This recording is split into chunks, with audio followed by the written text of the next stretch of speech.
Ya, Shalom, selamat pagi.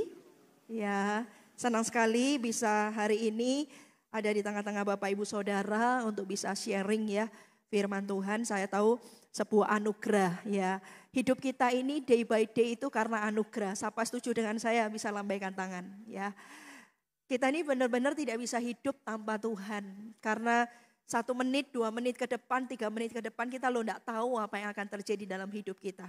Kalau hari ini kita boleh hidup, kita boleh ada di rumah Tuhan, hari ini bisa ibadah dalam keadaan kondisi sehat juga. Kita tuh patut mengucap syukur karena Tuhan itu baik dan selamanya baik. Sekali lagi kasih tepuk tangan buat Allah kita. Ya, sepanjang pagi hari ini saya mau menyampaikan firman Tuhan. Pagi ini saya bicara tentang hidup orang Kristen. Lalu ibadah 2 saya bicara tentang janji Tuhan bagi umatnya. Ibadah ketiga saya bicara tentang menguatkan hati. Dan ibadah keempat bicara tentang hati yang selalu siap. Kalau tidak kemana-mana lebih baik tinggal di rumah Tuhan. Ya, dengar suara penggembalaan. Mari buka sama-sama saya, tidak lama-lama lagi di dalam Kisah Para Rasul 1 ayat yang ke-8. Kisah Para Rasul 1 ayat yang ke-8. Saya akan baca Bapak Ibu Saudara. Tetapi kamu akan menerima kuasa kalau Roh Kudus turun ke atas kamu, dan kamu akan menjadi saksiku di Yerusalem, Yudea, Samaria, dan sampai ke ujung bumi. Baru-baru ini kita memperingati kenaikan Tuhan Yesus ya. Ketika Tuhan Yesus naik, Roh Kudusnya dicurahkan. Tetapi kamu akan menerima kuasa kalau Roh Kudus itu turun ke atas kamu. Dan kamu akan menjadi saksiku di Yerusalem, seluruh Yudea dan Samaria, dan sampai ke ujung bumi. Nah, Bapak Ibu Saudara, Tuhan itu memberikan kepada kita itu kuasa. Tuhan terangkat ke surga, dia mencurahkan Roh Kudusnya. Dan Roh Kudus itu kamu akan menerima kuasa kalau Roh Kudus itu turun ke atas kamu. Kuasa. Nah, kuasa untuk apa? Ini yang akan kita pelajari sama-sama. Yang pertama, Bapak Ibu Saudara ya.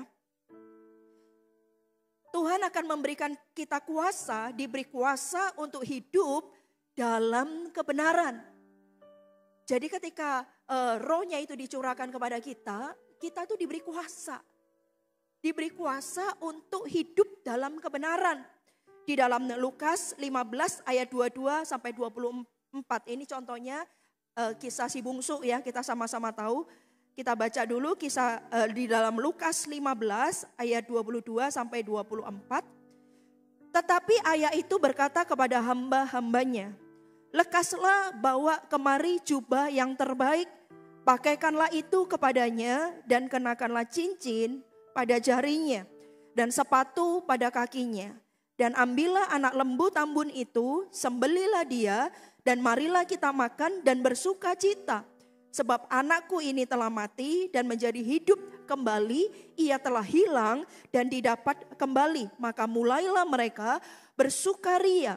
Kisah si bungsu ini kita tahu ya, hidupnya berfoya-foya. Itu gambaran orang yang tidak mengenal Tuhan. Dia pergi dari rumah bapaknya. Itu gambaran orang yang tidak tinggal di dalam rumah Tuhan, tidak hidup di dalam Tuhan, tidak hidup dalam hadirat Tuhan. Gambaran si bungsu adalah orang-orang dunia yang tidak mengenal Tuhan. Mereka hidup berfoya-foya, hidup sekehendak hati mereka.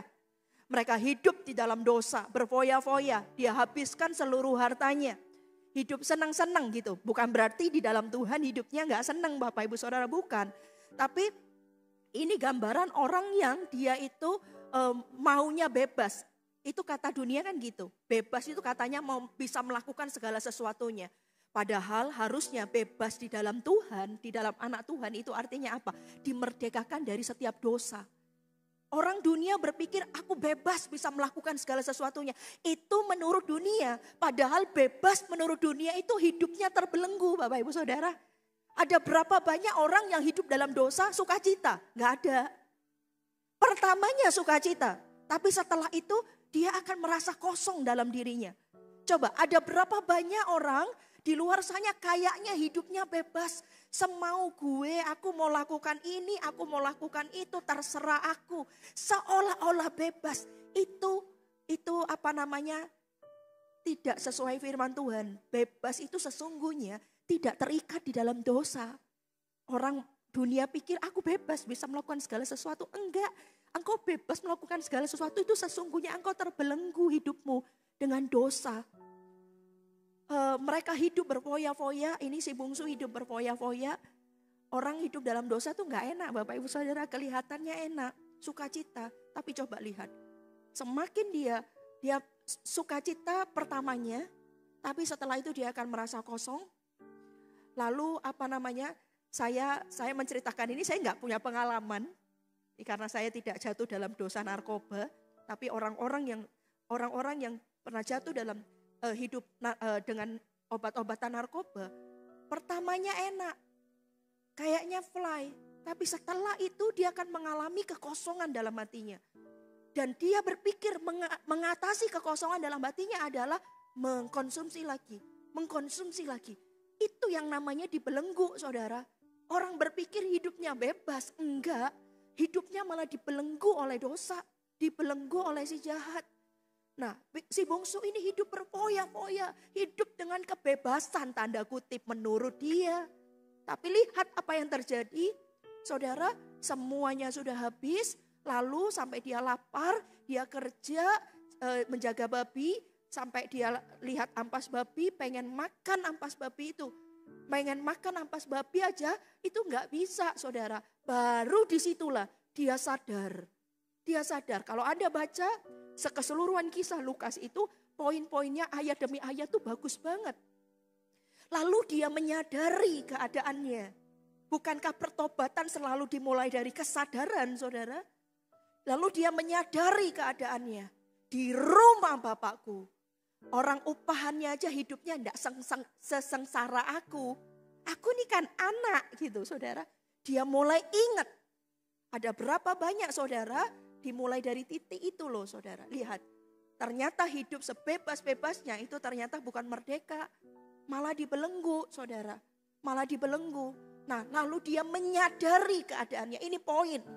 Orang akan mengalami pertobatan ketika menyadari keadaannya. Saya mau beritahu saudara, jangan tunggu Anda sangat amat terpuruk. Baru Anda sadar bahwa Anda harus sungguh-sungguh sama Tuhan. Jangan sampai seperti si bungsu ini. Sampai makan ampas babi, maaf kata. Binatang babi itu adalah binatang yang dilambangkan binatang yang paling rendah. Karena dia itu suka kubangan, suka hal yang kotor gitu ya. Bahkan makan ampasnya aja nggak bisa. Dengan kata lain hidupnya sudah sangat sengsara. Hidupnya sudah sangat menderita. Saudara, ada berapa banyak orang itu dia itu bebal sehingga nunggu sengsara dulu baru dia sadar akan Tuhan. Kalau saya boleh bilang, jangan nunggu segala sesuatunya menjadi sangat terpuruk. Bapak Ibu Saudara, baru Anda ingat sama Tuhan. Baru Anda ingat bahwa Anda sudah jauh dari Tuhan. Bahwa Anda ingat bahwa jalanku ini tersesat, jalanku ini salah. Tapi saudara, kalaupun itu sudah habis-habisan dalam hidupmu, puji Tuhan tidak ada kata yang terlambat. Kalau Anda dengar firman Tuhan ini waktunya engkau kembali kepada Tuhan. Menyadari keadaannya. Lalu apa yang dilakukan ketika dia menyadari keadaannya, firman Tuhan Anda baca coba, dia bangkit saudara. Dia bangkit, lihat. Ikut sama Tuhan itu selalu ada action. Ada action. Ada sesuatu yang harus kita lakukan. Tuhan selalu buka pintu. Tuhan selalu menunggumu. Tuhan selalu setia kepadamu. Tapi ada bagianmu. Ada bagian kita yang harus kita kerjakan. Apa dia bangkit? Si bungsu ini bangkit saudara. Lalu dia pergi ke rumah bapaknya. Ada langkah. Saudara, yang harus kita kerjakan itu bagian kita. Akhirnya dia berangkat, ini bungsu pulang ke rumah bapaknya. Ingat dari kejauhan dilihat, wah itu si bungsu pulang. Bapaknya ini kan udah nungguin terus setiap hari. Ya, sehingga dari kejauhan sudah kelihatan, itu anaknya yang terhilang kembali pulang.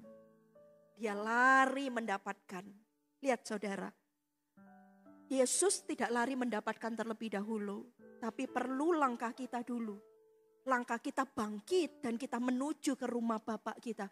baru ndak sampai rumah, ndak sampai teras, dari kejauhan Tuhan melakukan sesuatu. Coba saudara, betapa baiknya Tuhan kita itu. Ndak nunggu loh kita sempurna, ndak nunggu kita nunggu sempurna persis di depan pintu baru dia menyambut kita. Enggak, dari kejauhan loh. Ini si bungsu sudah punya kerinduan untuk pulang aja. Lalu dia jalan melangkah ke rumah bapaknya. Masih di kejauhan, bapaknya udah menyambut dia. Itu loh baiknya Tuhan kita. Saudara, baiknya Tuhan kita itu. Tuhan itu selalu menunggu anak-anaknya untuk pulang ke rumahnya. Untuk tinggal di rumah bapaknya. Dan bahkan langkah kecil andai pun itu sangat diperhitungkan Tuhan. Harusnya ya, dia kan raja di atas kerajaan. Dia Tuhan itu kalau kita manusia. Untung Tuhan kita enggak kayak kita. Tunggulah kamu persis di depan rumah baru aku terima kamu. Kamu sudah habiskan harta bendaku. Aku belum mati, kamu sudah minta harta benda. Sudah minta warisan, setelah itu dihabis-habiskan. Sekarang sudah tinggal tulang belulang, sudah tidak dapat apa-apa, baru cari aku lagi. Itu kalau Tuhan kita kayak kita manusia. Tapi Tuhan kita sangat-sangat baik. Makanya saudara, engkau harus tahu alamat pulang Anda itu kemana.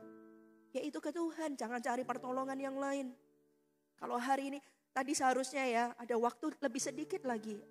Itu kayak, saya nggak tahu. Tapi ada beberapa orang di antaramu merasa sendirian, merasa kosong di hatimu, saudara. Engkau sebenarnya harusnya tahu itu alamat kemana. Itu waktunya engkau pulang. Itu waktunya engkau datang masuk kembali kepada hadirat Tuhan. Itu waktunya engkau mencari Tuhan, saudara. Itu waktunya engkau bersekutu kembali kepada Tuhan. Mungkin engkau sudah lama dulu pelayanan, sekarang tidak pelayanan. Ini waktunya kembali. Karena ya itu loh, langkah kecil kita Tuhan sudah menyambutnya.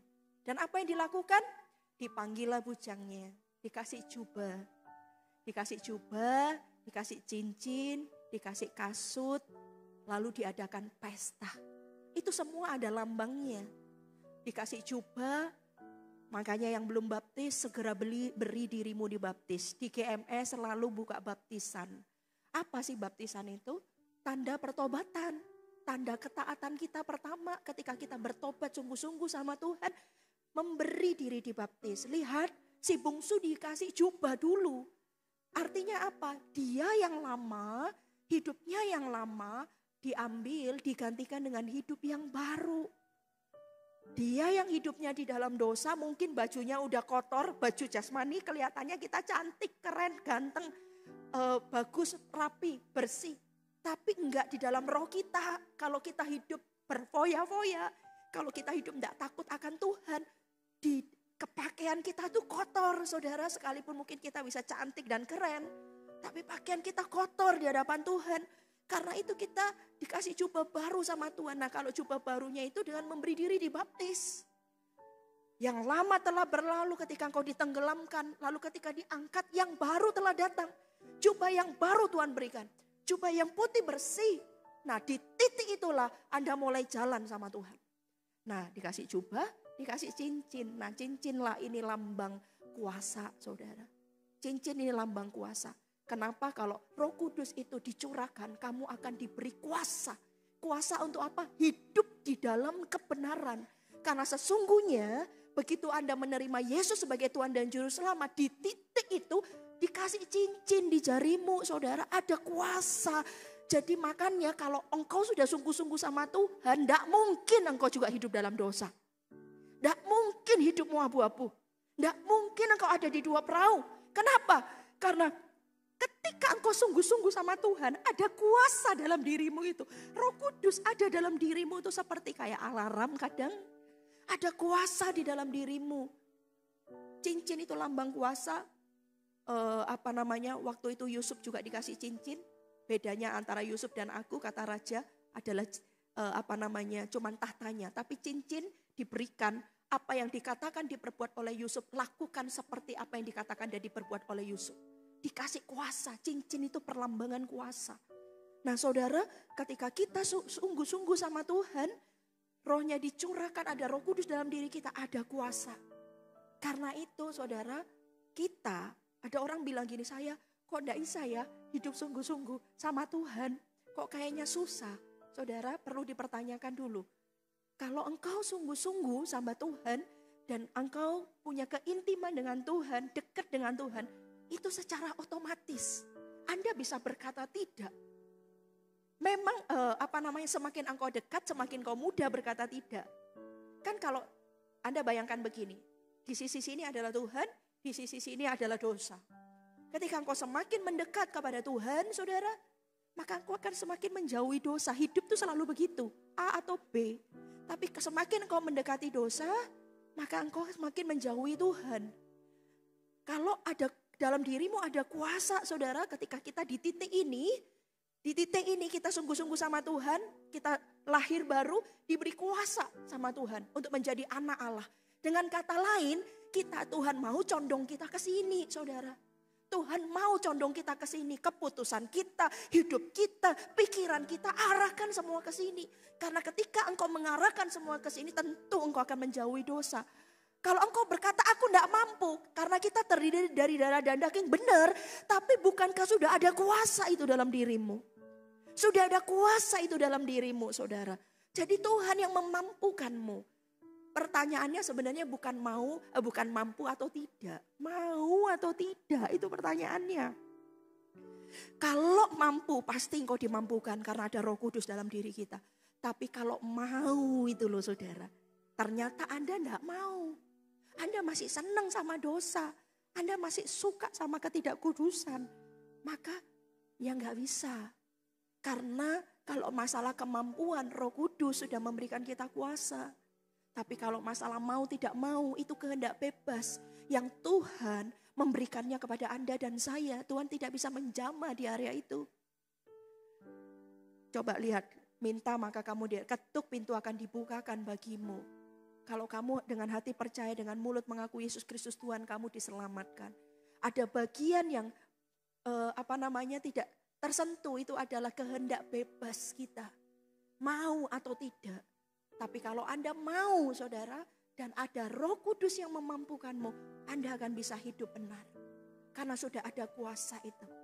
Karena itu, saudara, bahkan di tengah-tengah pulau yang hidupnya, orang bilang gini, dosa itu tidak usah dicari kalau di sini, ada di depan mata.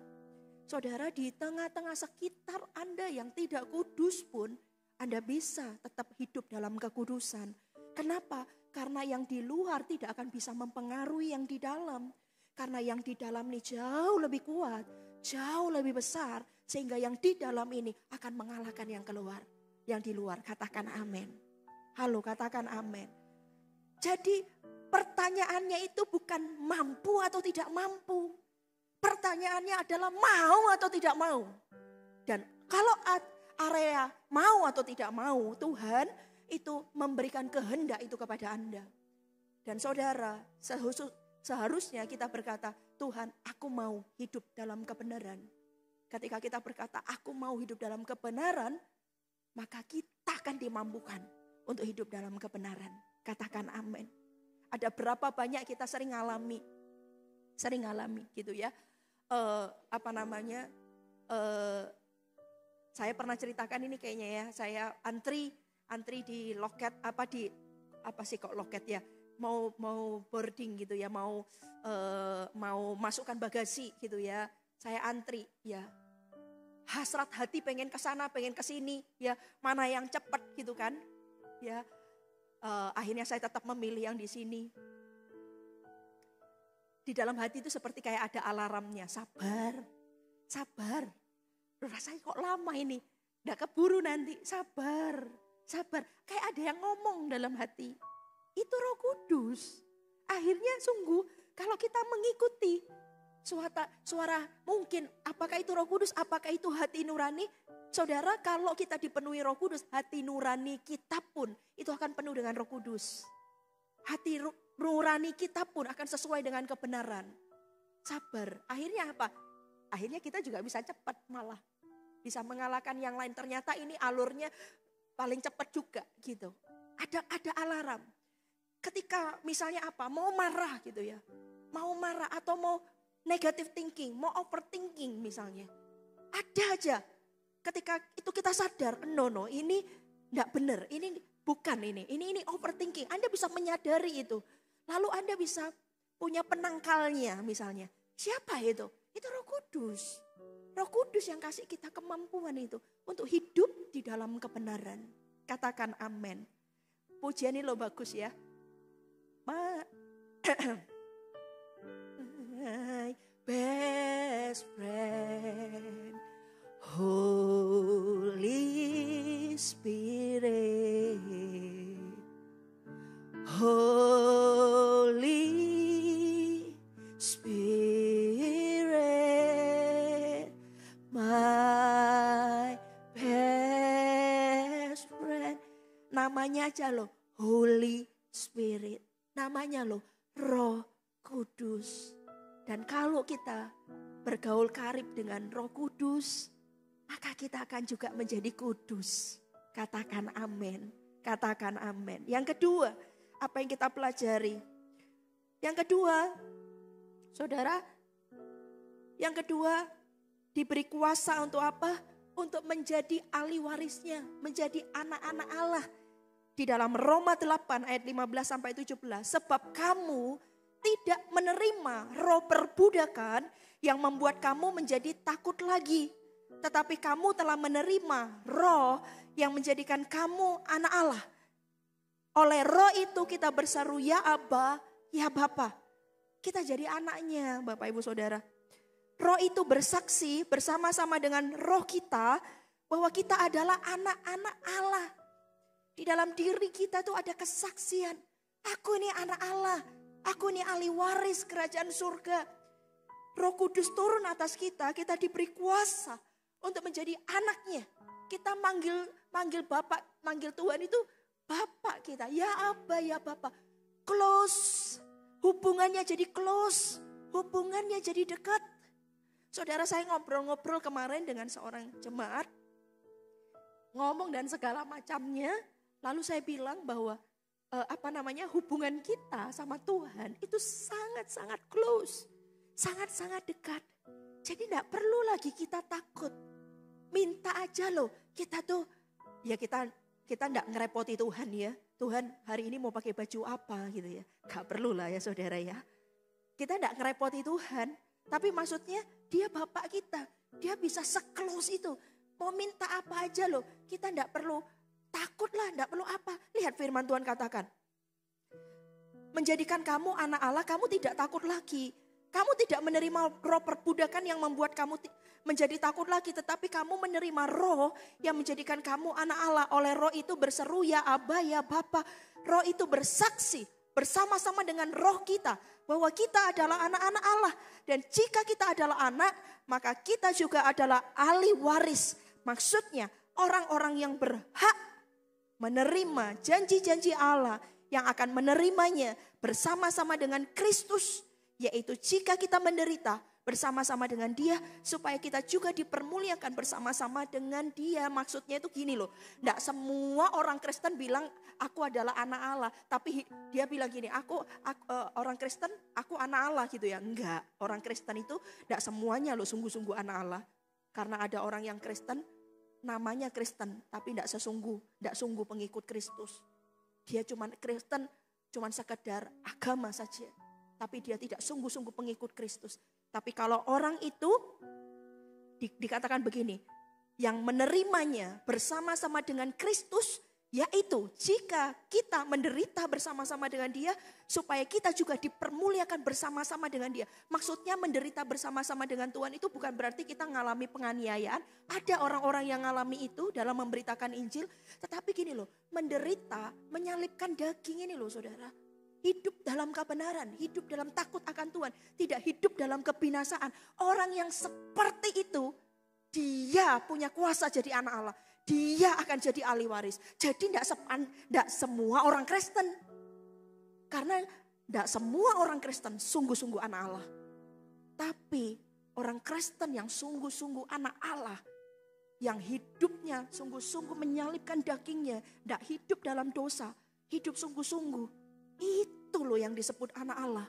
Dan kalau dia disebut anak Allah, dia punya kuasa. kuasa sebagai anak Allah, sebagai ahli waris saudara kerajaan surga. Makanya saudara, Tuhan berkata kalau jadi orang, jangan di pelataran. Maksud masuk bait Tuhan jangan di pelataran saja. Masuk lebih dalam. Di ruang kudus, masuk lebih dalam ruang maha kudus. Kenapa tidak di pelataran? Karena di pelataran banyak orang jual beli. Banyak orang jual beli, penukar-penukar uang. Ingat waktu itu Tuhan Yesus marah, dibalikkan itu meja-meja penukar uang. Banyak orang jualan ternak dan segala macam. Dengan kata lain, Kristen pelataran, banyak orang jual beli. Banyak orang Kristen pelataran itu menjual imannya. Dia barter, mana yang lebih untung dia akan menjual. Makanya itu Tuhan tidak mau orang Kristen pelataran. Tuhan mau orang Kristen masuk lebih dalam. Masuk lebih dalam lagi. Nah saudara, ini yang dikatakan kamu adalah ahli waris, kamu adalah anak Allah, itu adalah orang-orang yang sungguh-sungguh di dalam Tuhan. Karena itu ayo kita beranjak. Kita hari ini ada di mana? Kita harus punya label sebagai anak-anak Allah sesungguhnya. Saudara, karena ketika Roh Kudus itu ada dalam kita, hidup kita ini menjadi baitnya, saudara, kita diberi kuasa menjadi ahli warisnya, menjadi anak-anak Allah, yaitu ahli waris kerajaan surga. Dan saudara, jadi ahli waris luar biasa, betul enggak? Jadi ahli waris itu luar biasa. Apa yang menjadi punya Bapak akan menjadi punya kita. Apa yang menjadi punya Tuhan menjadi punya kita. Wow, itu luar biasa loh saudara. Itu sesuatu yang luar biasa. Saya sangat ayat ini sangat memberkati hidup saya dalam perjalanan saya. Waktu saya kuliah bahkan sampai hari ini. Waktu sakit saya cuma tahu bahwa Tuhan, aku percaya, aku ini anak Allah. Tuhan akan menyediakan yang terbaik. Tuhan akan tolong. Waktu saya kuliah juga, saya bilang begini, Tuhan engkau kaya, aku juga kaya. Waktu saya tidak bisa kuliah waktu itu, Tuhan bukakan ayat ini. Aku kaya, kamu juga kaya. Lalu saya dapat ayatnya di dalam ayat ini. Kalau engkau jadi anak Allah, kamu menjadi ahli waris. Dan saya tahu bahwa Tuhan akan tolong saya. Tuhan akan mampukan saya. Wow, itu perkara yang ajaib saudara. Katakan amin. Coba kita punya Bapak yang sangat luar biasa. Wow, yang punya langit dan bumi. Semua ini adalah ciptaannya. Dan kita menjadi ahli warisnya. Betapa privilege kita. Karena itu ayo kita selalu mengejar untuk kejarlah supaya Roh Kudus itu tinggal dalam hati dan hidup kita. Katakan amin. Yang ketiga Bapak Ibu Saudara. Apa yang kita pelajari juga. Hidup orang Kristen itu kalau Roh Kudus turun atasmu kamu akan menerima kuasa. Yang ketiga. Diberi kuasa untuk mengusir setan dan mengadakan mujizat. Mengusir setan dan mengadakan mujizat. Matius 10 ayat yang pertama. Yesus memanggil ke-12 muridnya dan memberi kuasa kepada mereka untuk mengusir roh-roh jahat dan untuk melenyapkan segala penyakit dan segala kelemahan. Lalu kita lihat coba di dalam Matius 17 ayat 20 sampai 21. Ia berkata kepada mereka, karena kamu kurang percaya. Sebab aku berkata kepadamu, sesungguhnya sekiranya kamu mempunyai iman sebesar biji sesawi saja, kamu dapat berkata kepada gunung ini, pindah dari tempat ini ke sana. Maka gunung ini akan pindah dan takkan ada yang mustahil bagimu. Saudara, tidak ada yang mustahil bagi kita. Bukankah kata yang tidak ada yang mustahil itu hanya bagi Tuhan? Tapi kita juga tidak ada yang mustahil bagimu. Kalau engkau percaya. Kenapa saudara? Karena sudah Tuhan memberikan kuasa itu kepada hidup Anda dan saya. Kuasa untuk mengusir setan. Makanya toh kita tuh dikasih kuasa mengusir setan, kok malah setannya diundang dalam hidup kita. Makanya ya jimat-jimat, pesugihan-pesugihan, datang ke orang pintar, datang ke dukun-dukun. Tuh saudara, tidak boleh ada dalam kamus kita anak Tuhan. Karena Di dalam dirimu ada kuasa untuk mengusir itu, tapi Anda malah mengundangnya. Anda malah bekerja sama dia. Gak bisa saudara, gak bisa. Makanya kenapa anak Skewa itu ketika dia juga mau berlaku seperti Paulus, lalu anak-anak Skewa itu digagahi. Karena dia itu di dalam dirinya, dia bilang gini, Yesus aku kenal, Paulus aku tahu kamu siapa. Lalu firman Tuhan katakan roh jahat itu menggagahi anak-anak Skewa. Kenapa? Ini bahasa sehari-harinya ya. Loh kamu loh. Bahasa ini paham gak sih? Boloku gitu ya. What is itu boloku? Kamu nih sama kira-kira gitu ya. Apa temen? Ya temen. Bolo ya temen ya. Kamu nih loh temenku, kok kamu ngusir aku? Gitu loh saudara. Bagaimana kuasa dalam dirimu bisa diaktifkan untuk mengusir roh jahat dan mengadakan mujizat? Kalau Anda sendiri di dalam sakumu, di dompetmu, di rumahmu ada mereka saudara. Ada jimat, ada pesugihan-pesugihan, ada sesembahan-sesembahan. Bagaimana bisa Anda mengusir? Karena Anda adalah temannya. Dan bagaimana Tuhan bisa bertahta? Kalau Anda seteru Tuhan. Seteru Tuhan. Hanya menyembah, kita tuh hanya menyembah satu Tuhan. Menyembah Raja di atas segala raja, yaitu Yesus Kristus namanya. Karena itu saudara, sebenarnya ada kuasa itu dalam diri kita. Ada kuasa untuk mengadakan mujizat. Jadi kalau Anda sakit, tumpang tangan. Lalu bukan cuma tumpang tangan, tapi Anda percaya. Lihat, kalau kita percaya, karena kamu kurang percaya, sebab aku berkata kepadamu, Tuhan sendiri yang ngomong sama kita. Sesungguhnya sekiranya kamu mempunyai iman sebesar biji sesawi saja, kamu dapat berkata kepada gunung ini loh saudara, saya ajarin sedikit tips ya. Kalau mau berdoa itu harus jelas. Yang pertama kita punya iman. Iman tuh enggak perlu besar, enggak perlu kecil, tapi percaya. Biji sesawi kan kecil banget. Tapi kalau kamu punya iman sebesar biji sesawi saja, kamu percaya, kamu tidak bimbang, kamu akan memperolehnya. Lihat, lalu kamu berkata kepada gunung ini. Jadi kalau doa itu begitu, jelas. Ini tips ya saudara ya. Doa, misalnya sakit Anda di mana? Anda pakai bahasa Indonesia. Perintahnya jelas, dikatakan.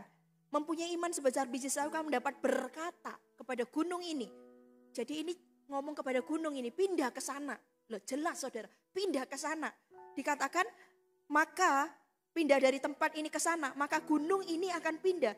Dan takkan ada yang mustahil bagimu. Jadi kalau Tuhan bisa membuat yang buta melihat, kita juga.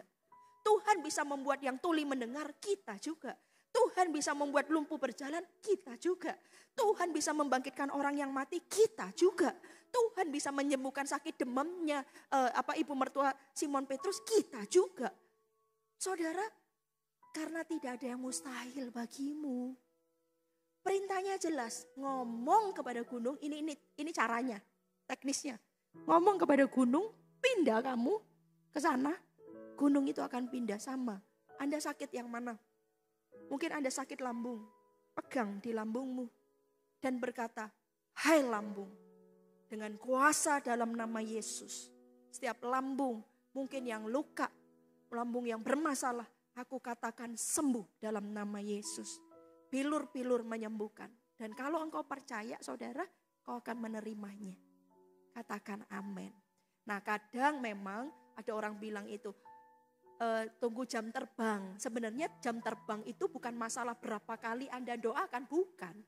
Jam terbang itu bicara tentang melatih iman ini loh. Kadang kita tidak percaya saudara. Kenapa saya bisa bilang gitu?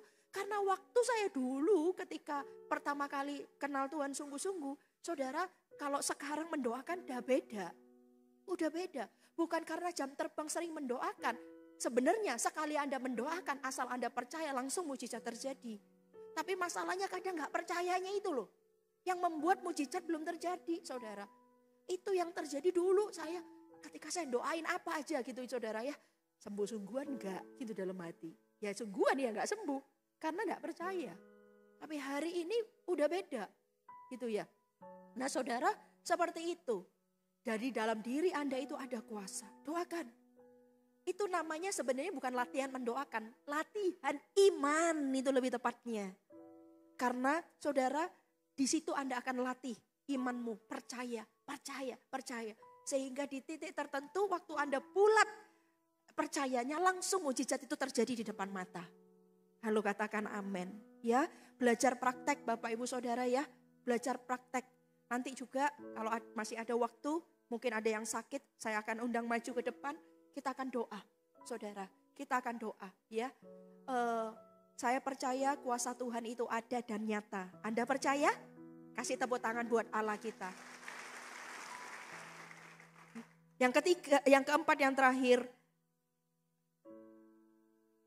Apa Bapak Ibu Saudara? Diberi keberanian untuk bersaksi, untuk memberitakan Injil melalui perubahan hidup yang terjadi. Anda baca terus itu nanti kalau di Kisah Para Rasul 1 itu Anda baca terus, itu ada kisah Petrus. Petrus di hadapan mahkamah di Matius 26 ayat 20, Matius 26. Jadi ini saya kasih contohnya Petrus. Petrus itu dulu sebelumnya waktu Tuhan Yesus mau disalib, Petrus menyangkal Tuhan Yesus, ya. Jadi Petrus takut. Tapi ketika Roh Kudus turun atasnya, kalau Anda baca di Kisah Para Rasul turun atasnya, dia di hadapan mahkamah agama, dia berani bersaksi. Ada sesuatu yang berbeda. Dulu dia menyangkal Yesus, kan ditanyain waktu itu. Itu bukankah kamu ini salah satu orang yang mengikut ini Yesus gitu ya? Dia menjawab, bukan, aku tidak tahu. Siapakah orang itu? Aku tidak kenal sampai 3 kali. Tapi begitu Roh Kudus turun atasnya, di hadapan mahkamah agama, dia bisa dengan keberanian bersaksi tentang Tuhan. Coba kita lihat ayatnya. Matius 26 ayat 69 sampai 70. Sementara itu Petrus duduk di luar halaman. Maka datanglah seorang hamba perempuan kepadanya, katanya, engkau juga selalu bersama-sama dengan Yesus orang Galilea itu. Ini waktu Tuhan Yesus mau disalibkan ya. Tetapi ia menyangkalnya. Di depan semua orang katanya, aku tidak tahu apa yang engkau maksud. Sampai 3 kali dia ngomong. Lalu di Kisah Para Rasul 4 ayat 7 sampai 9. Lalu Petrus dan Yohanes dihadapkan kepada sidang itu. Dan mulai diperiksa dengan pertanyaan-pertanyaan ini. Dengan kuasa manakah atau dalam nama siapakah kamu bertindak demikian itu? Maka jawab Petrus penuh dengan Roh Kudus. Lihat. Hai pemimpin-pemimpin umat dan tua-tua. Jika kami sekarang harus diperiksa karena suatu kebajikan kepada orang sakit. Dan harus menerangkan dengan kuasa manakah orang itu disembuhkan. Nah saudara, waktu itu kisahnya Petrus menyembuhkan orang. Dia tidak takut, ada keberanian. Penuh dengan Roh Kudus, penuh dengan keberanian bersaksi tentang Tuhan. Saudara, kalau orang itu hidup sungguh-sungguh sama Tuhan, ada Roh Kudus dalam dirinya, dia tidak akan tahan untuk menceritakan tentang Tuhan. Dia tidak akan tahan untuk menceritakan tentang kebaikan Tuhan. Ketemu orang apa aja, selalu dia itu ada alasan untuk menceritakan kebaikan Tuhan. Bukan cari-cari alasan, bukan. Karena apa? Karena dia mengalami kebaikan Tuhan dan dia tidak tahan, lalu dia akan menceritakan kepada orang lain. Saudara, itu ciri khas orang dipenuhi Roh Kudus. Dan dia tidak takut. Coba ada banyak orang pertama kali terima Yesus sungguh-sungguh, saya sering banyak dengar saksian. Mungkin juga orang yang dari kepercayaan lain dan segala macam. Tapi ketika dia jumpa dengan Yesus, ada keberanian dalam dirinya. Untuk dia tetap memegang Yesus di dalam kehidupannya. Sekalipun ada banyak tantangan, ada banyak hal yang dia harus alami. Tapi dia tetap pegang. Saya dengar banyak kesaksian. Beberapa waktu, beberapa bulan yang lalu ada yang cerita juga. Saya ini dibaptis. Buat itu saya tidak berani cerita kepada keluarga dan segala macam. Sampai dia doa gimana caranya Tuhan untuk bisa ngomong. Sampai ada waktunya, ada momennya untuk dia bicara. Itu pun dia sudah agak was-was. Tapi saya percaya dia berani bicara pun itu sudah Roh Kudus. Akhirnya dia cerita kepada keluarganya. Dan apa yang terjadi? Ternyata keluarganya tidak menolak dia. Bahkan dia bisa mengajak teman-temannya untuk mengalami seperti apa yang dia alami.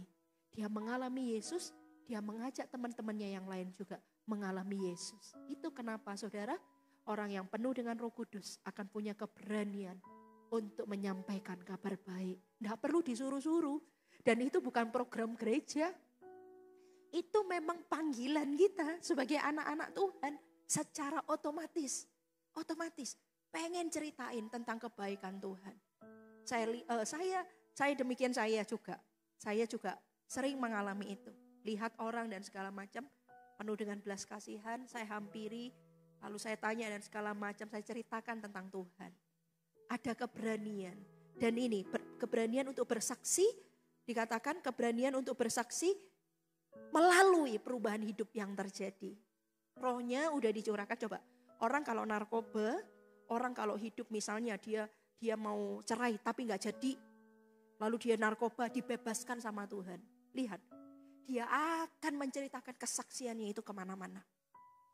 Kesaksian bahwa dia sudah dibebaskan dari narkobanya. Kesaksian di mana perceraiannya tidak jadi, rumah tangganya dipulihkan. Lihat, orang itu punya keberanian, bukan cuma keberanian, tapi dia akan bersaksi tentang perubahan hidup yang terjadi, tentang kebaikan Tuhan yang dia alami. Katakan amin. Siapa yang mengalami kebaikan Tuhan di tempat ini? Angkat tangannya. Dan turunkan, bilang ke hati kita, kita harus bersaksi bagi kemuliaan nama Tuhan. Kasih tepuk tangan buat Allah kita. Mari saya undang semua bagi berdiri.